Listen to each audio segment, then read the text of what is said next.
Roger Bettelma, des actualités uniques, dynamiques et renversantes dans le journal TV. Choisissez des matériaux sûrs pour vos constructions et votre foyer pour ne plus stresser. Vatimax, Manulcianoni vaovao.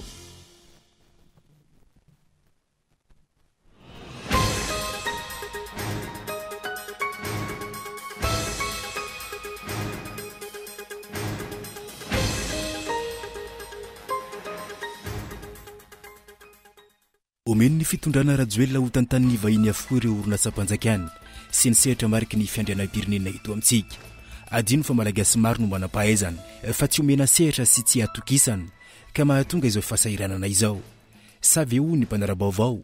noho ihany rajoelona efa tsy malagasy intsony ka antony anomezany laka ireo vahiny amin'ny sehatra rehetra eto Madagasikara.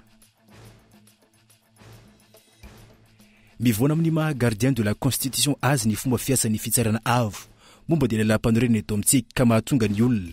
anohitra sy anao fanakan'ny ireo didy izay avoaka ny rafi-pitsarana faratampony ity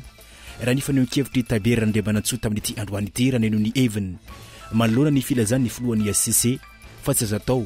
ary mampigadra ny fanakanana sy ny fanaovana commentaire aorian'ny didy izay avoakan'izy ireo. Mazava ny voalazany lalàna fa tsy misy asa tokony manomboka izany raha tsy mazava aloha ny taratasy rehetra ary voaloha avokoa ny volan'ireo tompon'ny tanimbary totofana amin'ny fanaovana tetikasa iray. Tsy izany anefa ny zava-misy ataon'ny mpitondra fanjakana ankehitriny fa tao anatin'ny rotoany nanomboa ny tetikasa autoroute tsy mbola nisy na olona iray azy avoakasiky ny tetikasa ka nisitraka ny zony. Lidana ifotony nampafantatra ny lalàna sy ny zony androany ny kandida Adzo Leninarvelo ary nanamafy fa vonona ijoro sy aro nivoaka malagasy. Manana ny toerany amin'ny famelomana tokantrano maro ny resaka zaitra sy ny tontolo lamody vitan'ireo stilista malagasy. Manana sarotra ankehitriny ny fifaninanana noho ny fitobaka ireo akanjo vita avy any ivelany. Mizaka-trano ny manatsara ny vokatra ireo mpiantsehatra malagasy manoloana ireo sakan'ireo toy ny fiakaran'ny vidin'ny akora sy ny fahatapahan-jiro lavareny. Ho an'ny maresaka iraisam-pirenena any Centrafrika samby kely mpanjony iray nitondra mpandeha anjatono maro no hamonjy ny fandevena noho ny zararoa omaly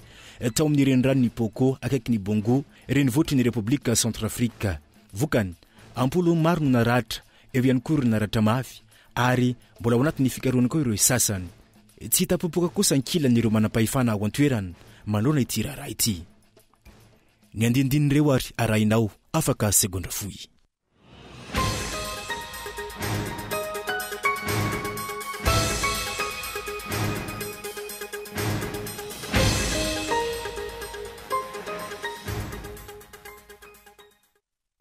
Manatitra ny araba tompoko lahy sy tompoko vavy tonga soa indray atao anatin'ny fampahalalam-baovao an'ity alina ity. Manasana ao hatrany anaraka izany hatramin'ny farany matoa andahatsoratra avy hatrany ary dia ny koafantsika izay fampahalalam-baovao izay ho an'ity alina ity.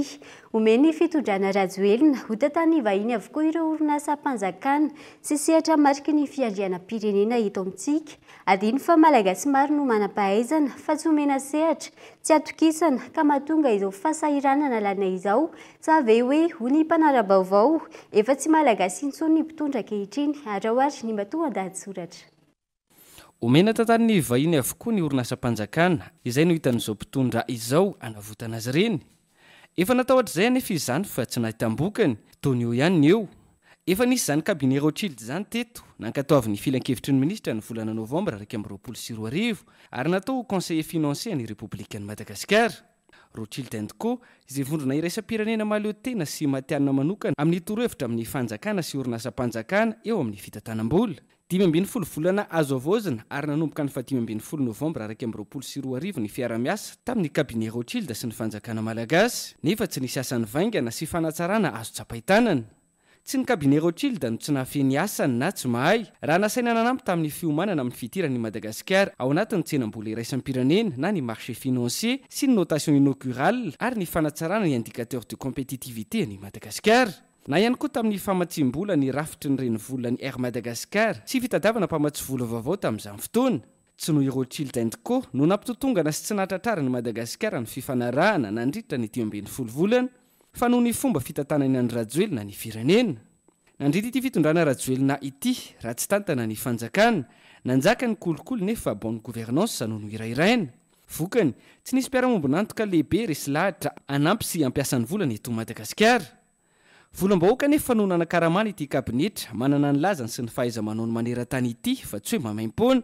nefa iny tsy nahitam-bokany iny. Tsy nisy ihany koa mpamatsy vola vaventy azon'i Madagasikara fa toa vao maika aza ny teto indray no nangoronetana sy ny katona vokatry ny tsy fisiany tany-tandalàna sy ireo fepetra ilaina ahafahana mandrarà araka ny tokony ho izy. Tsy nijanona teo fa nomeny hotantanana vahiny ihany koa ny kompania pitaterana anabakabaka Madagascar Airlines saingy omeazoazo ity kompania pitaterana ity miainampitoerana toy ny fenantitra nisan'ny fiaramanidina nefa tolotra kely ananana mampikaikaiky ny mpanjifa na foana na taralava. Dia io fa omena tantanana vahiny ihany koa ilay orinasam-panjakana Jirama amany olana eo amin'ny famatsiana herinaratra sy ny famatsiana rano. Ka asa avita mirakla ve ilay Rwandais anangana ny maty hoy ny sangisanga ny mpanara-baovao. Maro nefa nitantana ity orinasam-panjakana ity avara-pianarana nahazo diplôma teto an-toerana na ihany koa avy any ivelany fa io ny alamaina na no esoriny io fa nolazaina fa tsy mahavita azy. Omena ny vahiny ny atsy asaina tantan'ny vahiny ny aroa vahiny ihany vahiny hatrany no omena sehatra sy mahazo laka raha tao anatin'izay entona izay. Fitondrana rajoelina izay tsy nianana tamin'ny fanomezana fitantanana vahiny ireo orinasa isan'ny manamarika ny fiandrianam-pirenena malagasy fa miditra ihany koa amin'ny fanafarana manam-pahaizana ampianatra eny amin'ny ambaratonga ambony. Fanapa-kevitra izay nanaitra ny maro ny amin'ny hoe fangatsy mahay ny malagasy. Mpampianatra pikaroka malagasy maro no mampianatra amina oniversite matanjaka ny velany mampiaiky ireo vahiny amin'ny fahaiza-manao sy ny fahaizany mizara ny fahalalany fa toa tsy hita sy tsy fantatry ny mpitondrantsika. Ny sehatry ny fampianarana eto amintsika izay potika sy ny potehana tanteraka tsy mitsaha mitotongana noho ny tsy fananana rafitra mazava sy ny fampitoniana. Tsy firarahina sy fanomezana asana ireo olombelona mpampianatra manomboka amin'ny eny amin'ny ambaratonga fototra hatreny amin'ny ambaratonga ambony. Eo aza moa teratany malagasy tsara toerana azo ny andraikitra mafilohan'ny komision'ny vondrona afrikanina sakana ny andrajoelina fa aleony ihany vahiny no hitantana izany. Tonga tsain'ny mpanara-baovao manoloana ity fanomezana sehatra sy fiantsoana vahiny lavy ity no hoe no ilay filoha efa vahiny ve andrajoelina izay efa nanary ny zopirenena malagasy ka izay no iantsony teratany vahiny lava hitantana sy andraikitra ireo sehatra maro samihafa eto amin'ny firenena. Ity fomba fitantanana nataon'ny fitondrana rajoelina ity izay toa mampatsay ilay teny ny filohan'ny anteminera-pirenena teo aloha Razana Maso Kristina izay nilaza fa tsy nirafitra no olana eto fa ny olona. Fa mivoana amin'ny fomba fiasany amin'ny gardien de la constitution azy ny fitsarana avy momba lalam-pandrenana eto amintsika antony mahatonga ireo olona nohitra sy anakiana ireo didy avoakan'ity fitsarana tapony. Ity hita be Randriamanantsoa androany raha naneo ny heviny manoloana ny filazan'ny filohan'ny HCC fa tsy azo atao ary mampigadra ny fanakiana natao manoloana ireo didy avoakan'ny fitsarana. Ny fahitan'ny olona fa tsy mifanaraka amin'ny tokony ho izy ireo fanapahana sy ny didy avoaka ny fitsarana avo momba ny lalam-panorenana no mahatonga ny olona anohitra sy anao commentaire ireo didy izay avoaka nyity rafi-pitsarana ity. Raha ny fanehoan-kevitry ny mpanao politika Tabera Randriamanantsoa tamin'ity androany ity manoloana ny filazan'ny filohan'ny HCC Florent Rakotoerso tamin'ity herinandro ity fa andray fepetra ary ampiatra ny andininy faha 420 ao amin'ny fehezan-dalana famaizana ny code pénal izay milaza fa tsy azo atao ary mahavoasa azy ny manao commentaire na manaratsy ny didim-pitsarana ny ninona didim-pitsarana avoaka ny fitsarana avo momba ny lalam-panorenana na ny fitsarana eo anozy. Na mafisiny ity mpanao politika nanaovana fanadiadiana ity ihany koa fa maro ireo tsy fanarahan-dalàna atao ny fitsarana avo momba ny lalam-panorenana ka mahatonga ny olona tsy hankatao ny didy izay avoakany. Olo rehetrarehetra io ane mahay mamaky lalam-panorenana ary nianatra droit daholo ihany koa fa sy izy agnatin'ny membre ny haute cour constitutionnelle tena mahay tena faratapony mahay an'io lalàna io. De fa izy moa zany ampiasainy le lalàna hoe sazy valozana ny didy avoakany noho ny baiko politika. Misy baiko politika avagny hoe ity gn'ataonareo de zay gn'ampiasainy. Izany aloha de diso gn'olo rehetra de mahafaka manao commentaire ny zavatra diso avoakany. Ohatra an'izao navoakan'jareo ny didy nagnanaovana ny Kristiny igny. Lalàna ne be de be sy tokony azo agnanovana ny Kristiny. Ho agnesorana anazy député ny ambato firandrana, ho agnesorana anazy mata zao fotsiny sous-président gn'Assemblée nationale. Reny ve de sazy anaovanao commentaire zavatra lalàna diso navoakanao. Zany tsy mety zany nagnanaovana ny ny nationalité ny Andrazelo candidat zavatra i Andrazelo publiquement teny avlohany teny hoe za de nangatako nationalité fa i ACC zany ta Madagasikara to magnety télé de avokanao fa mahazo milatsaka izy zany ve sazanaovana commentaire efa mivoana amin'ny asany tokony hosahaniny amin'ny maha gardien de la constitution azy ny fomba fiasany ACC am'izao fotoana izao ohatrany ny fanazavany be de be le zavatra avoakany ACC sy magnaraka lalam-pandrenana ohatra zao ny gouverneur agnaty lalam-pandrenana sisy gouverneur de sy hanao commentaire fa zay am'zay président région ny ao agnaty lalam-pandrenana fa de kenao ACC foto hoe mety io amy gouverneur zany ve de soa zanaovanao commentaire kosa zavatra disotra zany raha vo manara-dalàna ny ACC magnaja an'io lalam-pandrenana zay volaza agnaty lalam-pandrenana sisy olo hagnano commentaire fa matonga olo magnano commentaire zavatra sy agnatin'ny lalam-pandrenana ataony mety avao ataony hoe satria ampiasay le didy sazo ivalozana didiny izay gn'avokany sy sisy olo hagnano commentaire an'io raha ara-dalàna ohatra ny renandafy reny nga misy manao commentaire le cour constitutionnel renandafy any France mamoaka raha reny satria araky lalàna gn'avokany izy ny gardien ny lalam-pandrenana izy miala ny lalam-pandrenana raha avokany de sanao commentaire ve le olo zany aloha tsy mety andrim-panjakana goavana eto amin'ny firenena ny fitsarana avo momba ny lalam-panorenana ny ACC misy fiantraikany lehibe eo amin'ny fiainam-pirenena ny fanapahan-kevitra izay ho raisiny vitsy amin'ny olo-pirenena no tena mahafantatra azy na ny andraikitra sahaniny na ireo olona mandrafitra azy raha mitoy ny endrika fandikan-dalàna sala amin'ny zavamisy amin'izao fotoana izao barengo mipetraka ny hoavy ny fitsarana malagasy mazava ny voalazany lalàna fa tsy misy asa tokony hanomboka raha tsy voalohany volany ireo tompona tanimbary no totofana na amin'ny fanaovana tetikasa iray tsy izany anefa no ataon'ny fitondram-panjakana ankehitriny roa taona taorian'ny fanombohan'ny tetikasa tsy mbola nisy ny sitraka ny zony hatramin'ny androany ireo tompona tanimbary araka izany nidina ifotony nampafantatra ny lalàna sy ny zony ireo mponina androany ny kandida azo andriana narvelo ary nanamafy fa vonina iaro sy ijoro ireo vahoaka malagasy Nelaja Nefson. Ny fijoroana iady amin'ny tsirariny sy ny tsy hafanekena ny tsindry azolena atao amin'ny vahoaka malagasy no antony ijoroan'ny kolektifan'ny malagasy sy nandraisany ajo andriana narvelo ny fanapahan-kevitra ny irotsaka hosolom-bavambahoaka iaro sy itondra ny feon'ny vahoaka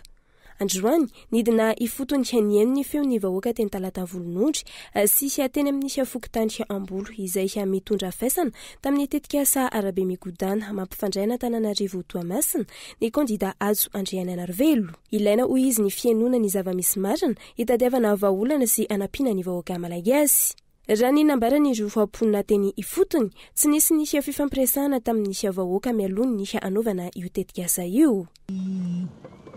fiainana tamin'ny vahoaka tety ifotony fa raha tonga ny fanatsatoana ny piquet dia fa nanatsatoka piquet zaho tamin'izany fotoana izany ary noho ny avy eo tonga dia nidina ny bily doziara ary tonga dia nitrongo ty ato amin'ity toerana hitantsika ity zay ny olona voasorotako hoe fa ahoana ary ty zavatra ty fa tsisy ninina tsisy dinga tsisy nina roa volana angambany any taratasa fampahafantarana ny fokon'olona no mipetaka tety an-tanàna nefa ny fo taratasy zany raha tonga teny amin'ny commune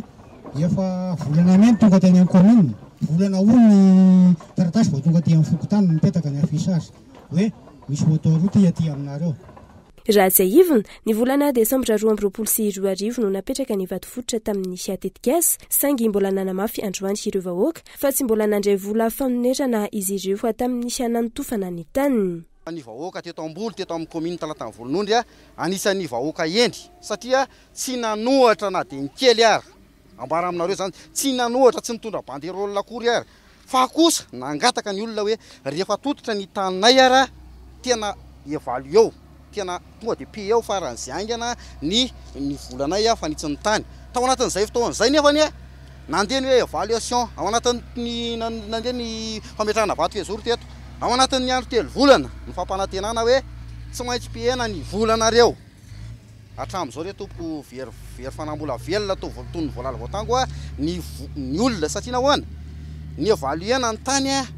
izahay nangataka maromaro be dia be nangataka hoe alomba amraina ny fikarakarana ny taratasy mba tianay zany de hoe midiny aty ny eo anivon'ny fananantany a ny eo anivon'ny commune ny olobe ato anivon'ny tanàna mametraka hoe ity tany tambary toto ety a andrakoto andranina atao ny évaluation zao io nambatra ny candidat solombavambahoaka ajo Andriananarivelo fa mazava ny voalaza ny lalàna tsy misy asa tokony mandisy raha tsy milamina avokoa ny taratasy rehetra ary voaloha avokoa fa ny volan'ireo tompon'ny tanimbary no totofana sy izay rehetra voakasiky ny tetikasy tsy ny vidin'ny tany ihany no tokony alohan'ny fanjakana fa ny tampony fiarina tokony nositrahana atao ihany koa tomko ty tetikasy ty tokony tsavaka nanomboka an'le tetikasy izy raha tsy efa voalohany volanareo farafaratsiny mikasika le fambolena teo amboniny teo ny antony de tsotra raha vo azo le vola de mba afaka manao fitedavana hafa zany nareo solon'le izy teo fa tsy rariny zany hoe fa roa taona teo arina tsy afaka namboly tsy nanao ninina le olona nefa tsy nisy tampony namena azy inona zany no an'le olona teo anelanelany zay inona zany ny tampony am'le olona famonona olona ane zany ary lalàna mandahan zany mihitsiny de miangavitsika mitompona andraikitra zay samoa afaka mifanadihevitra amiko tsara mihitsiny anazavany an'izany manazava amiko izy hoe ara-dalàna sa tsy ara-dalàna ny zavatra nataony tety zay tsy maintsy aloha voalohany zay ny teneniko fantelona izy nefa mifandoavam-bola na milamina na tsy milamina aloha ny taninareo na araky ny voalaza teo hoe mbola tsy azo ny acte de notoriété mbola lavitra be le fanaovana taratasy fa ny volo teo amboniny teo tsy azo kitiana fa tsy maintsy soloana aloha ny tambiny na anao na tsy anao le tany iny zay nda raha voalaza lalàna raha-panjakana fa zay mikitika an'izany nefa tsy voalohany volanao de azonao toriana ao fa nimbana fananan'olona any amin'ny tribonaly ihany koa de ampitahorontsika ty hoe ny fanjakana io de hoe programme mpanjakana io tsy maintsy tanterahana raha ny heniko teo tsy misy manakana an'izany fa ny zoatsika mamalagasy zoatsika matompotany ihany koa zany ny tokony arova amin'ny fanjakana voalohany fa tsy sanatry ny vavy hoe atao le lalana de lalana hitondra fahoriana ho an'ny olona le izy hitondra alahelo ho an'ny olona inona ny fampandrosoana azo heverina amin'izany tsy misy ihany koa ny fanadihadiana mialofa tamin'ny fanaovana ny tetikasy ary hiatseriky ny tokony ho izy ny hiafizotra ny asa eny fotony ka tojo fahasahiranana avokoa ireo mpamboly amin'ny ny faritra indra ny fanazavana mitaky fanovana ny vahoaka ary olom-bofidy tena isolovava ny vahoaka eny ifotony fa tsy anangatanana be fahatany fotsiny ihany eny anivony anteny mera-pirenena volan'ny malagasy madiodio no anaovana ny tetikasy ka mila misitraka ny zony sy ny tombontsoan'ny vahoaka malagasy raha ny fampandrosoana no atao ny asa fiveloman'ny olona no faharovana voalohany fa tsy ny mifanohatra amin'izany hoy ny candidat solombavambahoaka ajo Andriananarivelo ny candidat amin'ny kolektifan'ny malagasy izay vonina ijoro sy hiaro ny tombontsoan'ny maro anisy zoanareo reo zoatsika reo tsy maintsy takitsika ahoana nareo ve mieritreritra raha resaka vola le izy io reo entreprise reo ve de anao an'io asora tsy efa nandray vola anao an'io sa tsy anao an'io fa maninona le vahoaka malagasy mivelona no tsy menao ny volany ny tampony de tonga de totofanao fotsiny taniny mizatra tsy mitombona ane zany raha resa-bola zany le izy matoa misy vola nandoavana ho anazy de misy vola tokony andoavana volatsika koa zany marina sa tsy marina de zay le zavatra tsy mitombona ao anatin'le izy de zay le zavatra tsy manjary ary le mamitapitaka olona sy manao kely tsy mba mamindro ohatr'izao tsy mety satria eritreretina hoe asa ho tombontsoan'ny olona imbonana le izy nefa lasa fahorin'olona no zava-dehibe fantatra nefa mikofokofoka ry zareo tonga de lazaiko aminareo mampikofokofoka mampetsiketsika an'io fatany fa ilatsaka député fatany fa fantatro ho zavatra io ary fatany fa ho korofoako io ary tomatsy ho korofoako satria tsy azo kekeny zany ary tsy azo kekeny zany zay mampikoropadropaka an'ireo ao zavatra mazava be hitanareo ary zao le an'izay mibatainy to iny olona mbola tsy mandeha akory le izy fa bataina jerena fa miala mipelina li zavatra efa tranainy be reny de ho hitanareo fa anatin'ny ray volana roa volana zao de mody etsiketsika be mandeha le izy tsy mifandehanany asa ny problème atsika androany fa loavy aloha volan'ny olona rehetrarehetra zay voakaziko io ary fahasombany fiainan'olona po Akoatra izay tsy tonga tanapolo hafana natitra fitaovana entina anavaozana ny tranopokon'olona teny amin'ny fokotany Ambolo ihany koa fa ny kandida Azo Andriananarivelo sy Andry Ratavila niaraka amin'ireo ampirelisitra aminy nandritra ny fandalovana izay nataon'izy ireo teny antoerana. Ny lafiny fampianarana sy ny fahasalamana ary ny sehatrasa no tokony atao lahara-pameana ho nisy olo-tenany roapona atao amin'ny komuna Talata Volonondry androany raha niona tamin'ny kandida Azo Andriananarivelo sy ireo mpirelisitra aminy. Ity komuna ity izay manana herijika rehetra ahafahana mampandroso saingy tsy araka izay ny politika apetraky ny fitondram-panjakana ankehitriny. Nela Rana Efson Atrany. Androany niona tamin'ireo fahasolon-tenan'ny mponina avy amin'ny fokotany mandrafitra ny komuna Talata Volonondry ny kandida solombavambahoaka Azo Andriananarivelo sy Andry Ratavila niaraka tamin'ireo ampirelisitra aminy niaino ny zavatra marary ny vahoaka teny antoerana. Ny fifampiresahana sy ny fifanankalozan-kevitra ihany hoy izy ireo no ahafahana manolotra vahaolana miampaka mivantana amin'ny vahoaka malagasy. Nisaraka izany ny fitafatafana nataon'ireo kandida sy ny mponina. Nisongadina tamin'izany ny lafin'ny fampianarana sy ny fahasalamana. Rehefa ny fampianarana tsy ataon'ny fanjakana tsara dia ny tonga dia izy koa hoe mba jereo kaiky ireny mpampianatra ireny, indrindra ilay mpampianatra maître Afram fa mizara ireny tena miaranetana androany fitondram-panjakana tsy mianatra mihitsy aloha mitena izy vaovao ary mba jereo ilay mpampianatra Afram ireny, indrindra ilay any ambanivohitra fa tena mizara. Hoe tsy nanao anazy satria tsy vatsitsitsy tompoko ny ilain'ny malagasy fa vatsinasa mihitsy ny entiny miaina andavanandro. Fa vatsitsitsy sy vatsinakona zany atao hoe fito ana isakandro volana na izy tsy haiko loatra satria tsy dia liana izy dia tena tsy nandeha nakany amin'ilay izy mihitsy. Tena maivana ilay zatra atao hoe isakandro volana tsy haiko hoe herinandro be izay dia lany sahina. Donc zany tsy vatsinakona ny ilain'ny malagasy fa vatsinasa entiny miaina fiainana andavanandro hoe asa dia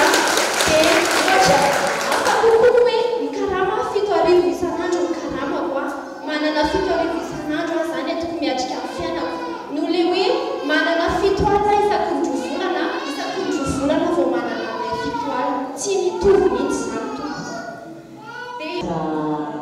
asa itao Talata Volonondry be dia be zany ny tanora mampalehibe eto ambanivohitra ty aminay fa betsaka ilay tanora zany dia hivoatra fa tsy afa manoatra izy satria ny ray aman-dreny tsy afaka zareo nefana hita hoe mahay ihany dia farana dia ohatra hoe mijanona tena amiko hoe tsy izay dia mijanona cinquième dia mijanona fianarana dia ny hafarana tsy manintra ny tena izany fa be dia be tompoko ny tanora mifoka zava-mahadomelina be eto be dia be. Tsy ny zavatra tena marary ny vahoaka no irosona sy itadiavana izao fitondrana izao vahaolana raha ny fanazavana fa nisy aseho ivelany hatrany. Maro anefa ny vahaolana afaka aroso raha mpitondra ny omana sy hananomana. Kasa voalaza teo ny tena olana eto amintsika dia samy mahitana amintsika fa sarotra reny manao fandrarana eto Madagasikara. Raha misy olona zao tonga eto no fandrarana dia ny zavatra miseho dia fa manjelanjelana daholo maso ny tompona andraikitra rehetra rehetra dia misy volotsiloza be vosolosina ray. Izay no tena mahafaty an'ilay izy satria dia malaina ny olona dia tsika mieritreritra fa rehefa tsy miasa eto ilay orinasa na teratany na vahiny dia maty antoko. Tsy maty antoko zany izy fa itsika no maty antoko, tsika voaka malagasy any firenena no maty antoko satria na tompotany na vahiny tsy dia amoronasa zany tsy dia amorona rena eto Madagasikara. Dia zany mila maivana ary ny asa tsy hoe voatery tsy maintsy asa manjato ny olona anankiray fa mety asa anakiroa anankitelo anakefatra anakidimy efa famoronakasy zany dia tokony ampiana arak'ilay voalaza teo ny hoe paikady hoentina amin'izany iza volavoka-dalàna hoentreretinay hoentina amin'ny antenimera-pirenena io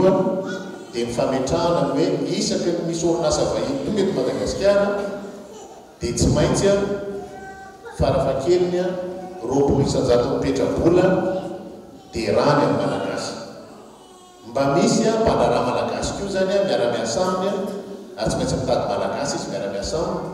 ka ny erinany mba tokony misy mba mianatra koa zany tsika afitatanana orinasa satria eto firenentsika izy mapetraka tsika mamorona zany ho fanomezana tohana ny fampianarana nisy nisy fitaovana izay anatolotra nisy lisisy atao Talatavononondry entina amitana nisy Brony sekoly. Akoatra nisy fionana tamin'ny solitena ny mponina atao Talatavononondry, niona tamin'ny solitena ny mponina atao Ambohidrabiby ihany koa fa ny kandida Ajo Andriananarivelo sy André Ratavila niaraka tamin'ireo fampirisitra aminy avy amin'nisy kolektifa ny Malagasy androany. Fampiasonana vahoaka ny betsaka raha ny fomba fiasan'ny mpitondra fanjakana ankehitriny ho jerena ho ireo mpamakafaka fiainam-pirenena, korosofahana hatrany ny sosialim-bahoaka ary pozina ho an'ny Malagasy ny kitolotolotra ataon'ny fanjakana raha tokony hifantoka amin'ny famoronana azy. Henri Florian. Sahirana avokoa ankehitriny ny 10 isanjato ny vahoaka Malagasy 30 tapitrisa amin'izao fotoana izao. Maro ny tsy anasa na manao ny asantselika etsiro tena hoe mitrongy vahoomana. Ny manana antonasa vao misasaka ny volana ritra ny karama ka sasatry ny mititrosa. Maro ny erisetra any anatin'ny fiarammonina any, fanendahana, fantrana, fampikasian-tanana sy ny maro samihafa izay midika fa marary ny fiaramonina Malagasy. Tsy hita ihany koa izay vahaolana mahomby itsaboany ny mpitondra izany retina izany. Itsankilan'izany ny kianjany Bariany olazaina fa nandaniana volabe 770 tapitrisa $, na 1.3 miliara ariary mahery. Ay tsy manara-penitra kory, tsy lany matra ary tsy mahafeno ny fepetra andraisana ireo lalao iraisam-pirenena. Tsy manana politika mazava momba ny lafiny ara-tsosialy ny mpitondra amin'izao fotoana izao raha ny nambarandreo mpamakafaka fiainam-pirenena. Tsika zany zao miara resy lahatra kehitriny fa ny hevitra foana ny fitondram-panjakana fa mirindra araka ny tokony izy ny fiainam-bahoaka. Ary ataontsika hiditra amin'ny 5 taona manaraka tsika taoriana zao fitondrana hitantsika zao ny anatrany ny vola miditra amin'ny tokantrano nefa me mitomba trano ny vidim-piainana. Le vidim-piainana tsy vitana mitombo izy hoe elaela fa anaty fotoana fohy dia misontra le vidim-piainana. Zay zavatra zay nefa tsy manana politika mazava amin'ny fanjakana hoe politika sosial tsy ananantsika io zany hatreto aloha satria ohatrany hoe zavatra vonjy-tavanandro foana ny maika atsika fa ny zavatra maharitra tsy voajerintsika mihitsy. Lazaina fa manana industrie isa district tsika tsy jerevana le tsy mahavaolana. Ny olona miasa isaky ny district zany tokony ataoko hoe tokony mba misy 10 miasa isaky ny ataoko hoe 2 taona na 1 taona ohatrohatr'izay zany tokony ho jerevantsika dia misy fiovana tsikelikely eo amin'le district na le fiarahamonina ka raha ao anatin'ny 10 taona tsika mampiditra 10 isaky ny district na 10 mety manana firy zany tsika ao anatin'izay raha isa taona mampiditra an'izay mba manana olona betsaka tsika. Ny olona amin'le politika zany sosialin'ny fanjakana dia hoe tretiny hoe omena ny zavatra vonjy maikiny le olona iny ny eritreretany fa vahaolana jiny nefa tena poziny iny satria maniraka ny mpivelona maniraka ny mponina kamo tsy asa tsy hiary nefa ny kolotsain'ny asa ny tokony omena ny mponina hoe ahoana ny afahanareo manasa mahavelona anareo. Ilay filazana fa hoe hifantoka bebe kokoa amin'ny lafiny ara-tsosialy toa nandalo dia niserana toa miamitombona hatrany ilay resaky ny olona amin'ny hoe fitondrana weraoera io maika amin'iseo ivelany zavatra tsy misy fototra mazava no iengana tsy mahalala izay tena maharary ny vahoaka Malagasy. Tondro vitsy afahana manapirofo ny fisian'ny fahantrana lalina eto amintsika ny fitombon'ireo mpivarotra amoron-dalana, ny olona mivarom-pananana, misy loky, ny mpangalatra etsy sy eroa. Mikasika izay sosialim-bahoaka izay hatrany tsy mahafantatra ny tena filan'ny vahoaka ny mpitondra fanjakana ankehitriny antony mampikorosofahana hatrany ny firenena amin'izao fotoana hitantaratra izany amin'ireo endrika ireo lalana hita amintsika izay mora potika malemy tsy mifanaraka amin'ny fenitra takiana sy ilaina. Fanadihadiana. Malemy sy mora potika ny foto-drafitrasa misy ankehitriny tsy mifanaraka amin'ny fenitra ilaina sy takiana no ny tsy fahafantarany ny mpitondra ny amehana ilain'ny Malagasy raha tsy laza afa-tsy ny endriky ny lalana eto Antananarivo sy Toamasina ohatra ho ny manamboninahitra misotro ronono raha zakatra manana Ferdinand Rananionheviny. Tsy mba haintsika izany atao hoe tena metehitra amin'ny herin'ny tena fa raha mijery ny zavatra mitranga ohatra ny any amin'ny Toamasina na any amin'ny toeran-kafa io nge mila fanaovana kajy famiatrahana ny tena asa apetrao ny laminasa rehetra ohatra hoe efa ela dia ela akohatra ny resaka na ohatra Antananarivo tsy ny fanamboarana lalana na mahamaika eto Antananarivo na ny Toamasina ny zavatra mahamaika dia ny famoahana ny rano rehefa avy ny orana satria ny rano eto Antananarivo dia tsy mivoaka mihitsy fa rehefa avy ny orana dia makany amin'ny arabe raha ny tena hita mihitsy ny normal raha potika foana ny arabe satria tsy mandeha any amin'ny tokony andehanany rano. Ankoatra izay tsy ampy koa ny etude sy ny fiomanana mialoha hiatrena ny loza mety hitranga eto amintsika noho ny tsy fisian'ny laminasa maty-paika vokatry ny tsy fahaiza mitantana mahafiatrany ny fampotehany amin'ireo foto-drafitrasa mitomby ihany koa ny tany ny trabona isan-taonina tranga izay tokony hanomezan-danja ireo manam-pahaizana malagasy na ingénieur raha ny fanazavana trany. Allo ho ampiasaina ny ingénieur ao amin'ny asany tanteraka zany ny manamboatra ny zany hoe évacuation ny rano izany mba tsy ampijaly ny vahoaka. Eo koa zany tsy maintsy misy ny atao hoe tamin'ny 2002 zay dia nametraka ny atao hoe plan iny tsy zatra ratsy rehefa ohatra ka navany vilana azy no napetraka vilana hoe plan orsec dia tokony efa misy plan mihitsy zany apetraka milamina tsara raha misy ny zava-doza ny zavatra misy loza inona daholo ny zavatra tokony atao aneo ohatra fotsiny hoe ohatra tsy mbola ne mihitsy zao hoe fanaovana entraînement amin'ny vahoaka n'Antananarivo na vahoaka aiza moa naiza raha senaka misy ty ororo-tany na misy zavatra mirehitra tsy misy mihitsy ny izany. Mila olona volona sisa ny fanarenana ny Madagasikara izay efa latsaka katerena tanteraka ankehitriny izay tsy ho vitany mpitondra amin'izao fotoana noho ny tsy fananan'izy ireo vina mazava hitondra ny fiainam-pirenena. Dia lafim-baovao iny koa tompoko lahy sy tompoko vavy no entina miseto ao anatin'ny doka fohy ndao ary.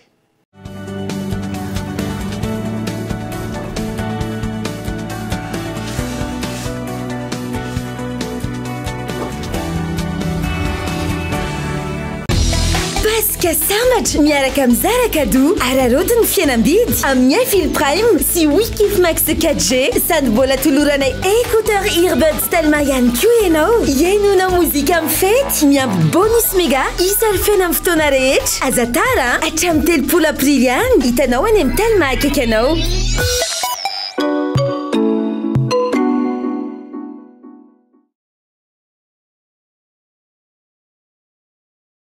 Répète en mon cœur. Debout, debout, debout, debout.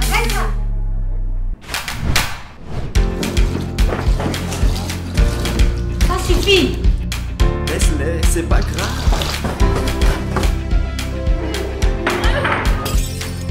Arrête, c'est pas grave. C'est pas grave.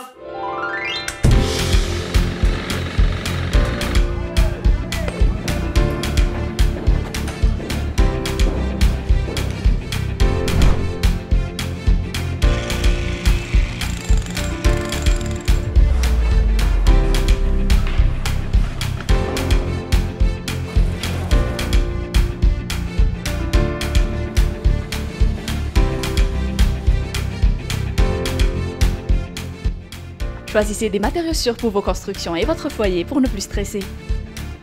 Batimax, la qualité au meilleur prix.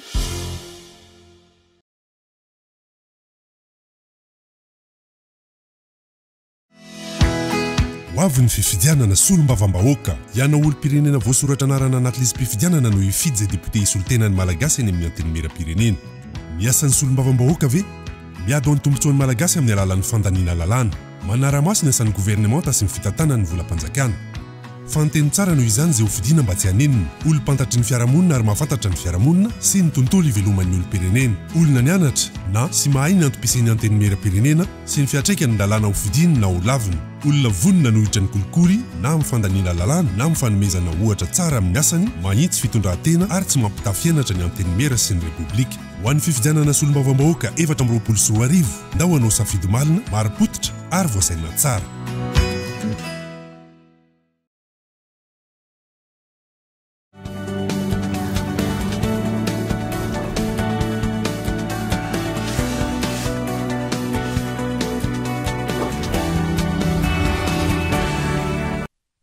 Mamerina ny araba tompoko lahy sy tompoko vavy tonga soa indray atao anatin'ny tapany faharoa sady farany fampahalalam-baovao manasana ao an-trany anaraka izany hatramin'ny farany manana ny toerany amin'ny famelomana tokantrano maro ny resaka zaitra sy ny tontolon'ny lamaody vitan'ireo stilista malagasy manano sarotra nefa ny fifaninanana no ny fitobaka ireo akanjo avy any ivelany miezaka trany manatsara ny vokatra ireo mpisehatra malagasy malona ireo sakana toy ny fiakarany vidiny akora sy ny fatapanjiro raha ny fanazavana fitinokolonana mitondra ny antsipirian'izay manana ny lenta tsy mifanalavitra amin'ireo entana avy any ivelany ny mpamohona sy mpanjaitra lamody vita malagasy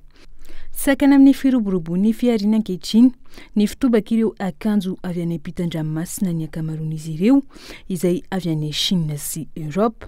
Ho an'ny mpamohona sy mpisehatra ho an'ny lamody mihaja tsy afaka ialana ary nanjary fanamby ny fifaninanana amin'ireo akanjo avy any ivelany.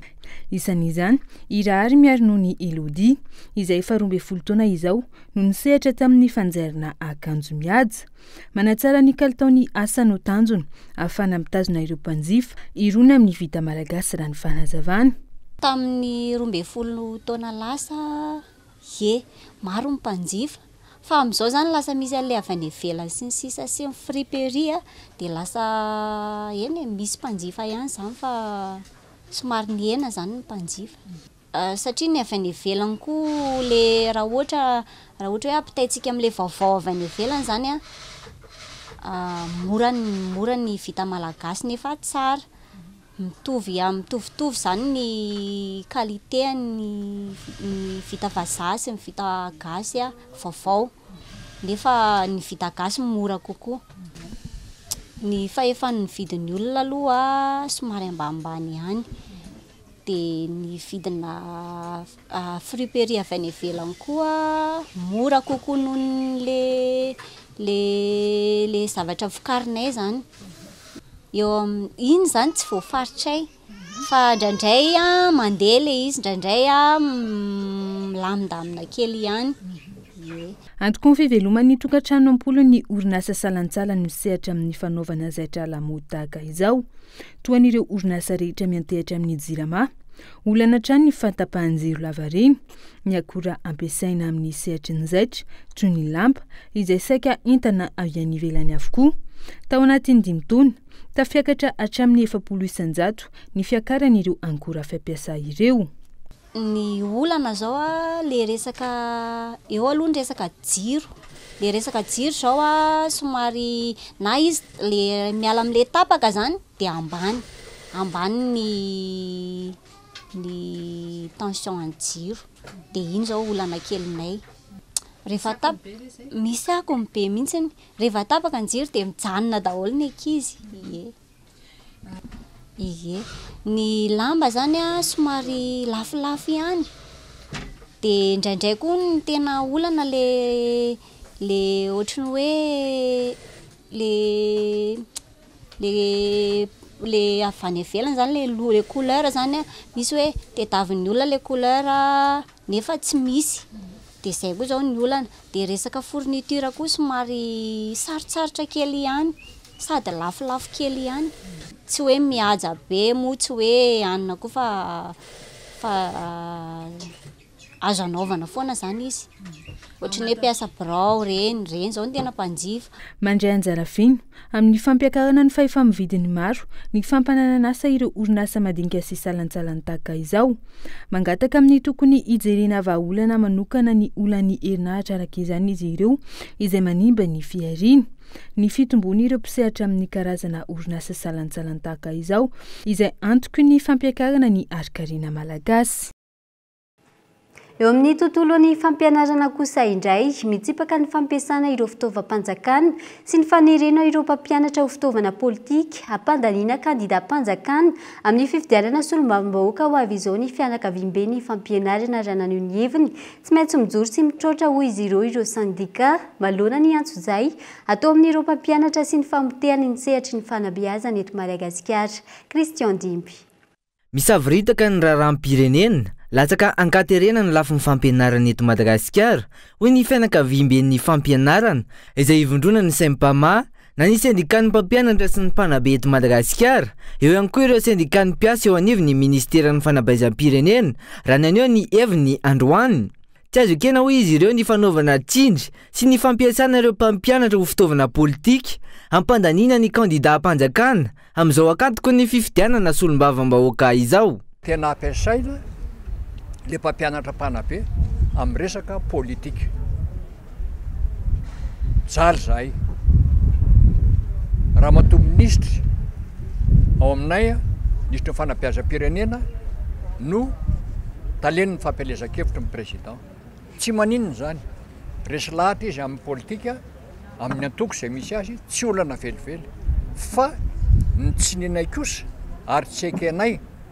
dia ny fampiasana ministera ny olona sy ny fitaovana ho fitaovana politika ny raha tsika nahita nandre reny mpampianatra ireny tereniny chef Sisco tereniny traîne hanao fampielezan-kevitra ho an'ny olona eo amin'ny fitondrana tsy ampiheverana ihany koa izy ireo ny famoahany teo anivo ny ministeran'ny fampianarana ambony ny noty izay mamaritra fa any amin'ny ireny voloparitany ireo candidat tsy miankina na ny candidat libre no hiatrika ny fanadinam-panjakana baccalauréat raha io noty ny voaka eo hatrany rehefa tsy manjary araka ny tokony ho izy ny fitantanana araka ny napetraka ny filomanao hoe fanjakana tsara ta naninona ny baccalauréat hatramin'izay no nandeha tsy misy romoromo zao ndray vovana tahaka an'izany aminay zany zay didy avoaka ny ty fitondrany ty eo amin'ny lafo ny fampianarana sy fanabeazana apetraka tsara zay a tsy miteny ministera hafa zay de izy aminay hoe misy tetika hafa andray eo a hanapitehana anay zay le izy rehefa nijadona ny manjaka adidinay no mitroatra ho hatrany ireo sendika ny mpampianatra sy ny mpanabe raha ny namafisiny izy ireo androany reto farany izay tsy anaiky lembenana itsony indrindra ny fanaovana trindry sy ny fanerena azy ireo ho fitaovana politika ataony tompona raiky mpanjakana ankehitriny etsika fanerana ny fitondram-panjakana amin'ny fanaovana tolo-dalàna momba ny resaka fanolanana sy ny fametrahana drafitra amin'ny fandraisana tanana ireo olona niara-ny herisetra ranofo ny etsika Renenbeck stop au viol etsika karakarainy ireo fikambanana miady amin'ny herisetra ranofo ny faraiky amin'ny 20 aprily ho avy izao eny amin'ny parkiny Roza Ambohibe Nelarana Efson. Maro ny mamijijina ny fanolanana no mila resahana sy jerena saingy atreto fa tsy manao izany ka ho lahatra mpahamehana ny fitondram-panjakana. Misy araka izany ny etsika fanairana izay ataon'ireo fikambanana miady amin'ny resaka fanolanana amin'ny fitondram-panjakana malagasy. Etsika fanairana ny fitondram-panjakana ny Renenbeck eo ihany konko nefany ny etsika fanairana amin'ny alalan'ny fanaovana volavolan-dalàna. Ny etsika ny finanakanga miaraka amin'ny fikambanana tao zany zao no manao an'izay Renenbeck zay fa ny etsika ny finanakanga manokana dia efa nanao volavolan-dalàna anavaozana ny sazan'ireo mpanolana zany. Eo ihany koa efa nisy fanadihadiana teny fotony mahakasika ny fanolanana sy fanolanana ataon'olopady ny zavamisy eny amin'ny fiarahamonina zany izay nataon'ny lauréat anakenina izay efa nentina teo nentina moa zany efa nanao restitution an'le tuta moa zany zahay tamin'ny volana mars lasa teo dia nahitana an'izay hoe trangam-piarahamonina izay. Sy ny fanaovana lalàna famaizana mafianty no mila atao fa mila jerena ihany koa ny mialoha sy ny aorian'ny fanolanana raha ny fanazavana. Tsy misy alohatreto raha ny eto Madagasikara ny fanohanana ireo olona hiara ny fanolanana izay misy fiatraikany betsaka amin'ny lafiny famokarana. Izay mihitsy zany tetika ny association tao miadateraka amin'izay resaka fanolanana zaza-tsy-ampitaona izay dia ao anatin'izay ny fanetana ny anivon'ny sekoly. Dia ao anatin'izay koa ny fanomezana toerana anankiray ahafahan'ireo izay olona niaina izay zavatra izay iresaka ny avy ao am-pony izany hoe amin'ny teny frantsay misy ilay atao hoe groupe de parole. Dia anisan'ny tetikasa koa zany izay tena hoe fitoranay dia ny fanampiana an'ireo olona niaran'izay satria eto Madagasikara moa zany dia raha mahafantatra fa misy olana maromaro amin'ilay resaka fanolanana eo zany le hoe eo amin'ny araky ny lalàna eo koa ny amin'ny resaka ara-pahasalamana dia ny fanampiana koa amin'ny atao hoe ara-tsaina psikolojika izay tsy misy tanteraka zany izay zavatra izay ny ankamaroany eto amintsika Madagasikara. Dia izay zany ny anisany hoe ifitoeran'ny association tao zany amin'ny teny frantsay misy atao hoe accompagnement des victimes na fanampiana an'ireo olona. tsy misy salantaona ny etsika Renenbach Stop Oviol izay etsika ara-panatanjahantena atao anairana ny fitondram-panjakana amin'ny fiadiana amin'ny fanolanana atao amin'ny zaza tsy ampy taona. Ny faha 20 aprily ho avy izao no atao eny amin'ny parkina rouge Ambohibe ny etsika raha ny fanazavana. Misy karazany telo ny fanatanjahantena atao mandritra io andro io toy ny azakazaka, ny ditongotra ary ny azakazaka bisikleta izay miankina amin'ny salantaona ny ireo mpandray anjara. Rehefa avy any Amoromania dia mahatsiatra ambony indray no nandray ny lakana miampita tafiditra indrindra ao anatin'ny fankalazana ny fahazatoana ny skotisma eto Madagasikara. Aingorakotony Irina, Kolo Fianaratsoa. Nakotrikotrika ny fitsenana ny lakana miampita ho an'ireo skoty teto amin'ny faritra Matsatram-bony tamin'ny tian'io ity tafiditra indrindra ao anatin'ny fankalazana ny fahazatoana moa izao etsika izao. Rehefa avy nandalo tao amin'ny faritry Amoronmania ity lakana ity dia Matsatram-bony indray zany izao no andray azy mandritra ity ray volana ity. Anisy araka izany ny diabe izay nataon'ireo skoty marobe nitondra an'izany lakana ny ampita izany hatreny amin'ny lapan'ny tanàna ny Fianaratsoa izay nanaovana ireo etsika maro isan-karazany fandraisana anty lakana miampita ity.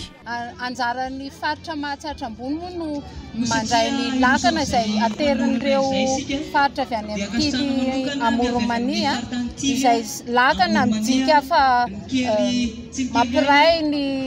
firalahiana, maneho firalahiana ho an'ny mpikambana rehetra ato anatin'ny tily eto Madagasikara. Ho an'ny faritra Matsatram-bony manokana dia manana tsangam-bato izay hokasaina anty fahazatoana ity any Andrimbosary ny misy azy io izay azo ilasiana sy ho ampiasain'ny fikambanana amin'izay anaovana azy. Maro ny fandaram-potoana izay nitotosaina atao anatin'izao fandraisana azy izao. Ankoatra ny fotoam-pivavahana dia nisy ihany koa ireo etsika sy lalona rara skoty izay nitotosaina teto amin'ny lapan'ny tanàna. Fa ankoatr'izay ihany koa dia nisy ny fanomezan-drà maimaim-poana izay nataony reto skoty reto ho atolotra ho an'ny hôpitaly be ny Fianarantsoa. Ao aorianan'izao dia andalon'ny fivondronana tsirairay io lakana io. Izany hoe samy manao ny endrika izay entiny mankalaza azy ny fivondronana tsirairay avy. Ao aorianan'izay any amin'ny voalohany volana ny Jona dia andeha indray tanjozotra makany Iorbe isika hiara-anatitra ny lakana satria anjaran'ny faritra Matsatram-bony ny manatitra ny lakana any amin'ny faritra Iorbe. Ao aorianan'izany dia ny voalohany volana Aogositra ka hatramin'ny fahadimy volana Aogositra ho avy izao indray dia isy ny lasin-jobily izay iarahana amin'ny tily eto Madagasikara manerana ny Nosy sy ny any ampitan-dranomasina izay tanterahana ao Antananarivo. Tsy janona treto izao fankalazana izao fa itoy moa hatramin'ny faran'ny taona ary dia maro arak'izany ireo fandaram-potoana izay mbola hototosaina ao anatin'izao fankalazana ny fahazatoana izao raha eto amin'ny faritra Matsatram-bony manokana no resahana.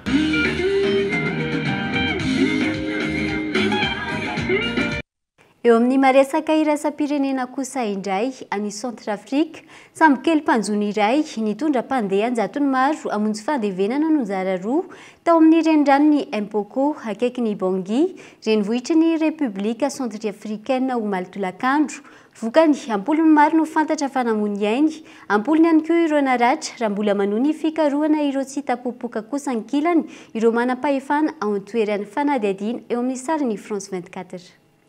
Nizara roa Malitolakandro ny samby kely mpanjono iray, nitondra mpandeha manodidina ny 300 mahery niainga atao amin'ny renirano ny Mpoko ao Bangui, renivohitry ny Repoblika Centrafrikaine, raha monjy ny fandevenana ny lehibe ny fokotany Mokola, mifanila amin'ny renirano ny Mpoko. Vokany, olona ampolony maro no fantatra fa namony ainy, ampolony maro ihany koa ireo naratra ka nahiditra hôpitaly avy hatrany, raha mbola manohy ny asa fikarohana kosa ireo manam-pahefana ao an-toerana amin'izao fotoana. Dia ilafim-baovao iny ihany koa tompo-kilasy tompoko vavy no mamatrana ny fampahalalam-baovao antiana ity. Ankasitrana feno ianao nanaraka izany hatramin'ny farany. Veloma tompoko.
Choisissez des matériaux sûrs pour vos constructions et votre foyer pour ne plus stresser.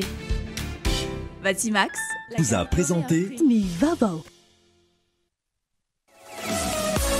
5G Batelma, des actualités uniques, dynamiques et renversantes dans le journal TV.